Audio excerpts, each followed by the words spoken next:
नमस्कार दोस्तों, आप सभी का study for UPSC P session में स्वागत है। आज के इस वीडियो में हम लोग क्या क्या चीज़ों पर बात करने वाले हैं। तो पहला तो हम लोग सबसे पहले यही डिस्कस करेंगे कि क्या वाकई पेपर जो था वो आसान था या कठिन है पेपर, कट ऑफ क्या जा सकता है, मेंस की तैयारी किस किस को करनी चाहिए और किस प्रकार से आगे क्या करना चाहिए।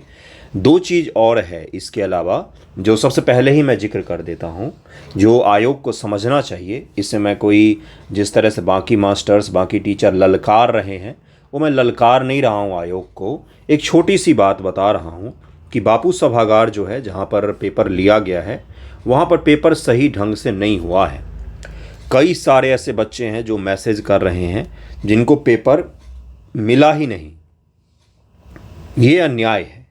कोई बच्चा साल भर मेहनत करता है, उसको अगर पेपर मिलता ही नहीं है। एक गया का भी सेंटर है, अभी मैं नाम नहीं लूँगा, जब मैं कंफर्म हो जाऊँगा जिन्होंने मैसेज किया उनसे तो मैं उसके बारे में भी बता दूँगा। किसी भी एक बच्चे का अगर पेपर नहीं दिया गया है किसी भी कारण से, मैं पेपर लीक का भी नहीं कह रहा हूँ, मैं किसी भी चीज़ की बात नहीं कर रहा हूँ, अगर किसी एक बच्चे के साथ भी ऐसा हुआ है कि उसको पेपर नहीं दिया गया है या हो हल्ला हंगामा के कारण वो पेपर नहीं दे पाया है या कदाचार हुआ है मिसमैनेजमेंट के कारण, तो वहाँ पर कम से कम फिर से पेपर एक सेंटर पर तो होना ही चाहिए, वो है बापू सभागार। जिस विंग में जिन बच्चों के साथ ऐसा हुआ है उनकी कोई गलती नहीं है, जिन्होंने हंगामा किया है उनको आप अलग कर सकते हैं, कारणों की जांच करके पता कर सकते हैं कि क्या हुआ है एग्जैक्टली। इतना बड़ा आरोप लग रहा है ये बच्चों के कैरियर के साथ साथ बीपीएससी के कैरियर पर भी सवाल है। भाई साख तो आपका ही खराब हो रहा है ना। बच्चे तो फिर ठीक है भाई, बच्चे तो एग्ज़ाम दे ही रहे हैं, पास फेल होंगे ही, आपकी साख तो रहनी चाहिए थी, क्योंकि आपको तो 1-2 साल में बीपीएससी की तैयारी करके नहीं जाना है आगे, जिस प्रकार से बच्चों को जाना है। 1-2 साल तैयारी करेंगे, 3 साल तैयारी करेंगे, नहीं होगा सिलेक्शन, किसी और चीज़ में नौकरी करेंगे, आगे बढ़ जाएंगे। आपकी अगर साख चली गई तो फिर कहाँ से लाएंगे आप साख। इसलिए ज़रूरी है कि किसी एक के साथ भी अन्याय ना हो। अगर किसी ने तैयारी की है साल भर, कम से कम उसको कदाचार मुक्त परीक्षा देने का अवसर तो मिलना ही चाहिए। बापू सभागार पर हो हंगला हंगामा के भेंट चढ़ गया परीक्षा। कई सारे बच्चों को परीक्षा का पेपर नहीं मिला, ओएमआर नहीं मिला, मिला तो देर से मिला, छीन लिया गया। ये सब चीज़ें अन्याय है। तब आते दूसरे चीज़ों पर, ऐसा नहीं होना चाहिए। इनके लिए मैं अलग से भी एक वीडियो ज़रूर बनाऊंगा कि भाई इस तरह से नहीं होना चाहिए, कोई डरता थोड़ी ना किसी से। कट ऑफ क्या होगा, सबसे पहले बात करेंगे क्या पेपर वाकई आसान था। मैं आपको दिखाता हूं। देखिए कल मैंने भी पेपर करवाया, 150 सवाल सॉल्व करवाए, उसमें से 4 से 5 तो मैंने गलती कर दी। मैं अपनी बात कर रहा हूं, जबकि मैंने रूम पर बैठ के पेपर सॉल्व किया है और अकेला ही मैं करता हूं। कोई अपने पास टीम तो नहीं है कि सारे सब्जेक्ट का अलग अलग एक्सपर्ट बुलाकर आंसर की बनाया, मैंने अकेले ही बनाया। 4 से 5 सवाल तो मैंने गलती कर दी। क्यों? क्योंकि कठोर फैक्चुअल सवाल पूछे गए थे, बहुत ही डीप फैक्ट पूछे गए हैं कई सारे। एंशिएंट हिस्ट्री के सवाल आप हिला नहीं सकते आसानी से बीपीएससी के इस पेपर में। बिहार स्पेशल का अगर हम छोड़ दें तो बाकी जो सवाल पूछे गए उतना आसानी से सॉल्व नहीं हो पा रहा है। पूरे पेपर में ज्योग्राफी कहाँ गया ज़रा मुझे बताइए। मॉडर्न हिस्ट्री के कितने सवाल पूछे गए ज़रा वो भी मुझे बताइए। तो आपको देखने में लग रहा होगा कि पेपर बहुत आसान है। पेपर आसान था, पिछले साल के कंपेयर में आसान था, लेकिन 1/3 के साथ ये है, निगेटिव के साथ। ये भी देखिए ज़रा पेपर किन के लिए आसान था, मैं आपको समझाता हूँ। जो बीपीएससी के या यूपीएससी के कोर स्टूडेंट हैं, जो साल भर किस चीज़ को घांसते हैं तो विश्लेषण को पढ़ते हैं, कॉन्सेप्ट बिल्डअप करते हैं, उनके लिए पेपर आसान नहीं था। ये भ्रम मत पालिएगा। जो ग्रुप डी की तैयारी करते हैं, रेलवे की तैयारी करते हैं, बिहार एसआई की तैयारी करते हैं, उन स्टूडेंट्स के लिए आसान हो सकता है पेपर। बाकी जो केवल बीपीएससी की तैयारी करते हैं, जो यूपीएससी की तैयारी करते हैं, जिन्होंने सही तरीके से कोचिंग करके अच्छे से पढ़ के साल भर विजन मैगजीन पढ़ा है, अलग अलग दृष्टि है इसका मैगजीन पढ़ा है, या 69 बीपीएससी के बाद जो ट्रेंड बदला है वो वाले मैगजीन पढ़ा है, जिन्होंने एसपीडी एडुटेरिया ये सब छोड़ के बाकी विश्लेषण वाली चीज़ें पढ़ी है, उनके लिए आसान नहीं था पेपर। किनके लिए आसान था? तो जिन्होंने रेलवे की तैयारी की है, जो ग्रुप डी की तैयारी करते हैं, या जो फिर बिहार एसआई की तैयारी करते हैं। एसआई में भी इतने फैक्चुअल सवाल नहीं पूछे जाते, कभी कभार वहाँ भी अलग सवाल पूछे जाते हैं। उनके लिए पेपर आसान था, आपके लिए आसान नहीं था। जो मेरे कम से कम स्टूडेंट हैं वो कोर बीपीएससी वाले हैं, क्योंकि मैं किसी और चीज़ की नहीं पढ़ाता हूँ, उनके लिए पेपर कतई आसान नहीं था, ये मैं कह रहा हूँ। कल मैंने प्रथम दृष्टया मुझे लगा आसान है, लेकिन मैंने खुद जब 4-5 गलती कर दी तब मुझे लगा कि आसान नहीं हो सकता है ये पेपर। एक जगह मैंने ओम्स लॉ को कूलम्स लॉ बोल दिया था, उसके लिए मैं क्षमा प्रार्थी हूँ, वो जल्दी जल्दी में हुआ है। मैं आपको क्या कह रहा हूँ कि पेपर आसान नहीं था। पहला चीज़ तो ये करते हैं, क्या पिछले साल का, पिछले साल के कंपेयर में आसान था। कुछ सवाल बहुत ही लो थे, जबकि कुछ सवाल बहुत ही ज़्यादा हाई हैं। एंशिएंट हिस्ट्री और इकोनॉमिक्स के जो सवाल हैं वो बहुत ही ज़्यादा कठिन पूछे गए हैं, हद से ज़्यादा कठिन है। डेटा पूछे गए हैं, महिला श्रम बल भागीदारी 37% हो गया है। ये तो कोर डेटा हो गया ना बंधुओं, ये तो कोर डेटा हो गया। किस प्रकार से इसको याद रखा जाए। बजट में अंतिम लेटर तक पूछा गया है। ठीक है, बच्चे रट के गए होंगे, लेकिन पिछले साल का तुलना में वो कंपेयर पढ़ के गए थे, कंपैरिजन विश्लेषण पढ़ के गए थे वो। इसीलिए अगर पेपर को एक सिरे से हम रूम पर बैठे बैठे आसान कह रहे हैं तो ये गलत होगा। पेपर आसान नहीं था। आसान किन के लिए था? जो तैयारी करते हैं ग्रुप डी की, रेलवे की, उनके लिए आसान था। जो कोर बीपीएससी यूपीएससी बच्चे, उनके लिए आसान नहीं था। पेपर में पिछले साल की तुलना में अगर स्तर को देखेंगे तो स्तर बहुत ही नीचे चला गया है। क्यों गया है नीचे? क्योंकि पहली बात, इन्होंने विज्ञान के सवाल बहुत ही आसान पूछे हैं। दरअसल में होता क्या था, 67th बीपीएससी तक जब निगेटिव मार्किंग नहीं था बीपीएससी में, जब वन लाइनर इसी प्रकार के सवाल पूछे जाते थे, तब होता क्या था कि कम से कम बीपीएससी में साइंस के इस प्रकार के सवाल होते थे जिनको आप हल नहीं कर सकते थे ऊपर ऊपर से। इस बार जो साइंस के पूछे गए हैं वो लूसेंट, घटना चक्र और आपके पीवाईक्यू अगर करके गए होंगे तो भी सारा का सारा सवाल कर सकते हैं। तो साइंस के सवाल बहुत आसान पूछे गए हैं। एंशिएंट हिस्ट्री, इकोनॉमिक्स के सवाल काफ़ी कठिन पूछे गए हैं। पॉलिटी पेपर में गायब है। पॉलिटी, ज्योग्राफी और मॉडर्न हिस्ट्री, जिसके लिए बच्चे सबसे ज़्यादा पढ़ते हैं, वो पेपर में गायब है। बहुत कम सवाल उससे पूछे गए हैं। मॉडर्न हिस्ट्री में तो उन्होंने गांधीवादी आंदोलन वगैरह से एक सवाल मात्र पूछा है, बाकी उन्होंने संस्थाएं पूछी हुई है, पत्र पत्रिका पूछा हुआ है। उसमें भी आप एलिमिनेट कर सकते हैं एक एक ऑप्शन लगाकर। तो अगर एक सिरे से बोला जाए कि पेपर बहुत आसान, तो ऐसा नहीं होगा। तो कट ऑफ का क्या होगा, देखिए मैं आपको समझाता हूँ। दो चीज़ें हैं इसमें। पहली बात तो फॉर्म कम भरे गए हैं। दूसरी चीज़ है कि सीटें बहुत ज़्यादा हैं, सीटें अत्यधिक हैं इसमें। तीसरी चीज़ ये है कि बीपीएससी के जो इस बार स्टूडेंट दे रहे थे वो यूपीएससी वाले मैक्सिमम बच्चे थे, और जो बीपीएससी की तैयारी करते हैं वो बच्चे थे ज़्यादा। जो रेलवे ग्रुप डी के बच्चे हैं, जो पहले 50,000 के लिए एग्ज़ाम देते थे, उनकी संख्या बल इस बार कम थी। इसलिए इतनी सीट होने के बावजूद भी बीपीएससी में कम फॉर्म डाले गए हैं। बीपीएससी में कम फॉर्म डाला गया है, इतनी ज़्यादा सीट होने के कारण भी। क्यों? क्योंकि बहुत सारे बच्चे जो पहले केवल पीटी के लिए एग्ज़ाम देते थे, उन्होंने इस बार एग्ज़ाम नहीं दिया है।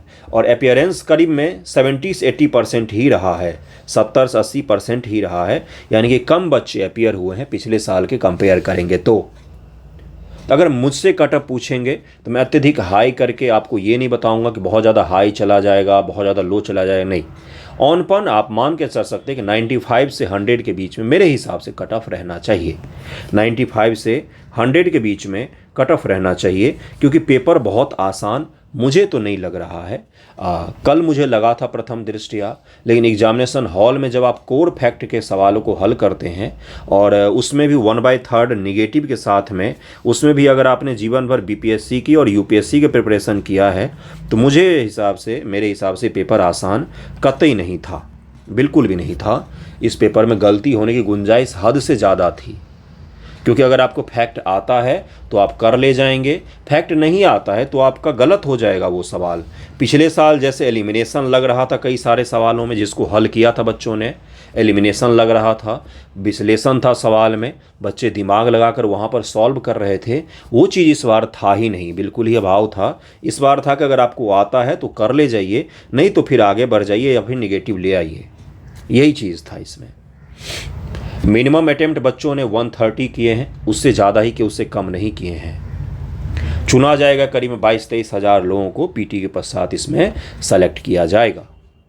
मैं आपको एक ही चीज़ बोल रहा हूं कि पेपर का लेवल जितना आसान सभी जगहों पर बताया जा रहा है उतना भी आसान नहीं था। हाँ, ये ज़रूर है कि पिछले साल के कंपेयर में इस पेपर का कोई लेवल नहीं था, लेकिन गलत होने की गुंजाइश हद से ज़्यादा थी इसमें। कट ऑफ कोई आसमान नहीं छुएगा, ऐसा नहीं हो सकता कि 120 चला जाए, 115 चला जाए, 110 चला जाए, ऐसा नहीं होगा। ऑन पॉन मान के चलिए कि 95 से 100 के बीच में मेरे हिसाब से कट ऑफ रहना चाहिए। मैं जानबूझ के कम नहीं बता रहा हूँ, ऐसा नहीं है कि मेरा कोई लाभ प्राप्त होगा कम बताने से, नहीं। अब मेंस की तैयारी किन कुछ करनी चाहिए उस पर आते हैं। अगला जो सवाल था हमारा कि मेंस की तैयारी किसको करनी चाहिए। देखिए, मैं आपको एक चीज़ समझाता हूँ।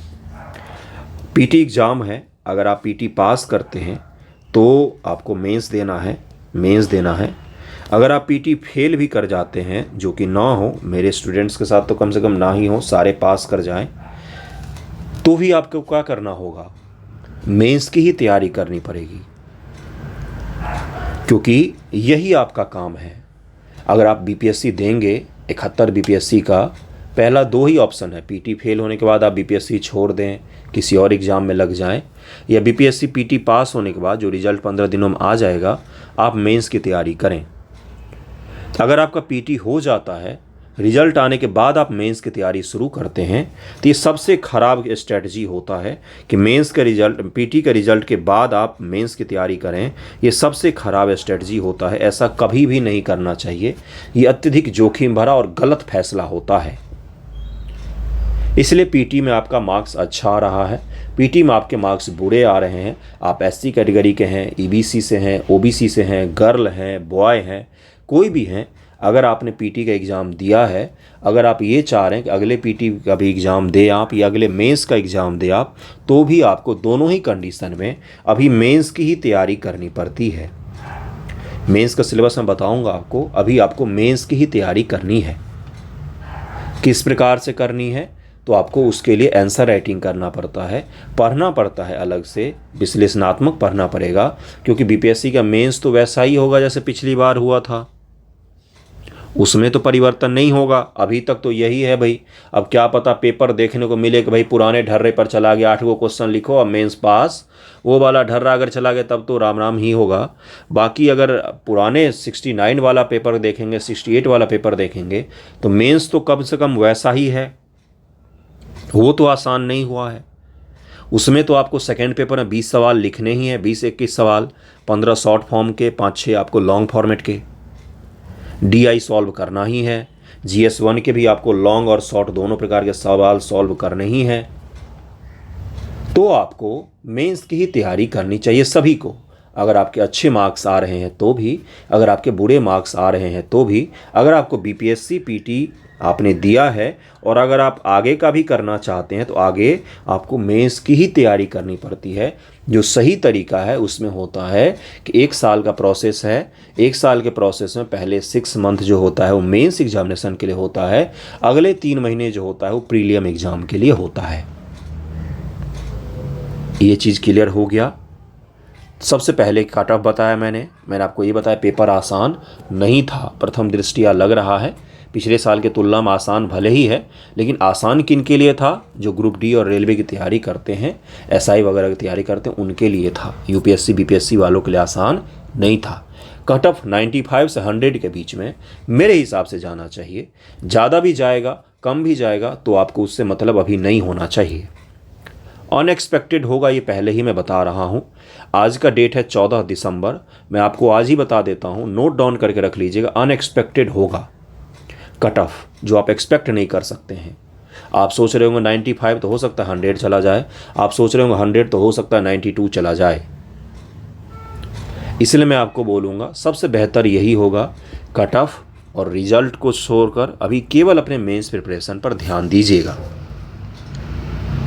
खूब अच्छे से मेंस की तैयारी कीजिए। जीएस1 का मैं सिलेबस बताऊंगा, जीएस2 का भी बताऊंगा, और उसके अनुसार पढ़ना अभी से शुरू कर दीजिए। अगला हमारा क्या था, आगे क्या करना चाहिए, पेपर आसान है कठिन मैंने बता दिया। आगे सबसे पहले क्या कीजिए, एक एक करके स्टेप वाइज बता देता हूँ। सबसे पहले आपको क्या करना है कि मेंस का सिलेबस डाउनलोड कीजिए और उसको देखिए कि क्या क्या उसमें है।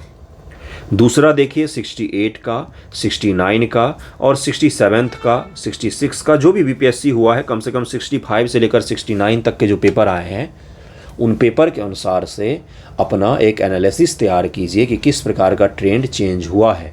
ख़ास तौर से 68 और 69 के पेपर के अनुसार से उसको देखिए कि क्या उसमें पूछा गया है। पीवाईक्यू का विश्लेषण अपने स्तर से कीजिए, मैं तो करवाऊँगा ही। पहला सिलेबस, दूसरा क्वेश्चन देखा, तीसरा क्या करना है, एक टारगेट बनाना है आपको। मैं भी दूंगा आपको टारगेट, GS1 का कितना टॉपिक आपको कहाँ कहाँ से पढ़ना है और GS2 का कितना टॉपिक आपको कहाँ कहाँ से पढ़ना है। और तीसरा चीज़ जिसमें इस बार मेरे स्टूडेंट्स के 200 मार्क्स आए हैं, मैंने जिनको निबंध सिखाया है, निबंध का हिंदी माध्यम में अगर आपको ऑफिसर बनना है टॉप वाला, तो BPSC की इस बार का रिजल्ट देखकर मैं आपको कह सकता हूं कि निबंध गेम चेंजर हुआ है हिंदी माध्यम के लिए। जहां पर इंग्लिश माध्यम को, इंग्लिश मीडियम को 177 के आसपास 178 एवरेज मार्क्स मिला है, निबंध में BPSC स्टूडेंट को 200 मार्क्स मिले हैं, 210 भी मिले हैं, 200 भी मिले हैं निबंध में। तो निबंध लेखन कीजिए, यही आपको अभी करना है। पेपर कैंसिल होगा? नहीं, कैंसिल नहीं होगा, पेपर कैंसिल नहीं होगा। क्या आयोग ने लीक को माना है? नहीं माना है, क्योंकि उसके पास प्रमाण नहीं है कि 12 बजे से पहले पेपर लीक हुआ है, इसका कोई प्रमाण नहीं है। जितने भी पेपर लीक के फोटो वायरल हो रहे हैं, वीडियो वायरल हो रहे हैं, वो सब 12 बजे के बाद का ही है। अगर कैंसिल भी होगा तो एक सेंटर का होगा, बापू सभागार का एग्ज़ाम का कैंसिल हो सकता है, बाकी कहीं पर भी कुछ नहीं होने जा रहा है। इसलिए अफवाहों में पढ़कर कि हमें ये करना चाहिए, हमें वो करना चाहिए, नॉर्मलाइजेशन में जिस प्रकार से आप बेवकूफ़ बने थे वो मत बनिएगा। मुझे गाली दे लीजिएगा कमेंट में, मुझे पता है मेरी बातें आपको चुभ रही होंगी, लेकिन कुछ भी नहीं होने जा रहा है, कोई एग्ज़ाम कैंसिल नहीं होगा, कुछ भी नहीं होने जा रहा है।